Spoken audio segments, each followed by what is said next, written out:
નમસ્કાર, આપ જોઈ રહ્યા છો નેશન પ્લસ ન્યૂઝ. હું છું આપની સાથે હેતલ ભગત. ગુજરાતના ગૃહ રાજ્યમંત્રી હર્ષ સંઘવી વારંવાર ગુજરાત પોલીસને પ્રજા પ્રત્યે સંવેદનશીલ અભિગમ દાખવવા માટેની ટકોર જાહેર મંચ ઉપરથી કરી ચૂક્યા છે. જોકે વડોદરા પોલીસ માટે શેઠની શિખામણ ઝાંપા સુધી હોય એવો કિસ્સો ગતરોજ બનવા પામ્યો હતો. વડોદરાના ઇન્ટરકાસ્ટ લગ્ન કરનાર યુવાને કેટલાક લોકો એના અને પરિવારજનોના જીવની પાછળ પડ્યા હોવાની ગંભીર ફરિયાદ કરતી કેફિયત સમા પોલીસ સ્ટેશન ખાતે રૂબરૂમાં જઈને વર્ણવી હતી. પરંતુ યુવાનના જણાવ્યા અનુસાર સમા પોલીસે વિષયની ગંભીરતા જાણ્યા વગર ધક્કા ખવડાવતા આખરે આ યુવાને સોશિયલ મીડિયાનો ઉપયોગ કરીને એક્સ પ્લેટફોર્મ ઉપર ગુજરાત પોલીસને ટેગ કરીને ટ્વીટ કરી હતી, જેમાં સમા પોલીસના અસંવેદનશીલ વ્યવહાર અંગે બળાપો ઠાલવવામાં આવ્યો હતો. આ યુવાન દ્વારા ટ્વીટ કરાયા બાદ અન્ય યુઝર્સ દ્વારા પણ પોલીસને આડે હાથ લેવાની શરૂઆત કરવામાં આવી હતી. તો કેટલાકે તો ફરિયાદી યુવકને લેતી દેતી કરવાની સલાહ આપતા આ યુવકે અત્યંત માર્મિક રીતે જણાવ્યું હતું કે વડોદરા પોલીસ પોતાની ફરિયાદ નોંધે. શું એ માટે પોલીસને મારી કિડની આપી શકું?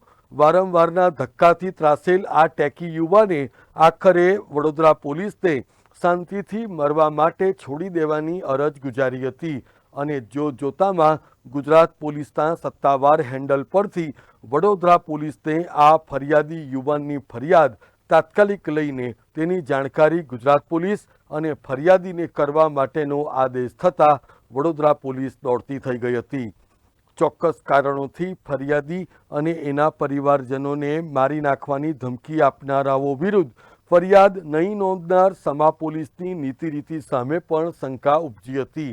આખરે આ વાત ઉપરી અધિકારીઓ સુધી પહોંચતા વડોદરા પોલીસ દ્વારા ફરિયાદ લેવામાં આવી હતી. આમ પણ છેલ્લા કેટલાય સમયથી સમા પોલીસ વિવાદોથી ઘેરાયેલી છે. એમાં વધુ એક વિવાદ આ પોલીસ સ્ટેશન સાથે જોડાઈ ગયો હતો. સૌથી મોટો સવાલ તો એ છે કે જ્યારે ખુદ ફરિયાદી પોતાની કેફિયત વર્ણવીને સમગ્ર ઘટના અંગે પોલીસને માહિતગાર કરી રહ્યો છે, તેમ છતાં પણ ફરિયાદીને જ કઠેડામાં ઊભો કરવાની સ્ટાઇલ સમા પોલીસની ખૂબ પહેલાંથી રહી છે, એવા પણ આક્ષેપો આ જ પોલીસ સ્ટેશનની જનતા કરી રહી છે. જો સમા પોલીસ દ્વારા આ ફરિયાદીની ફરિયાદ 3 દિવસ પહેલાં જ લઈ લીધી હોત તો કદાચ પબ્લિક ડોમેનમાં આટલી ફજેતીનો સામનો વડોદરા પોલીસે કરવો ન પડ્યો હોત.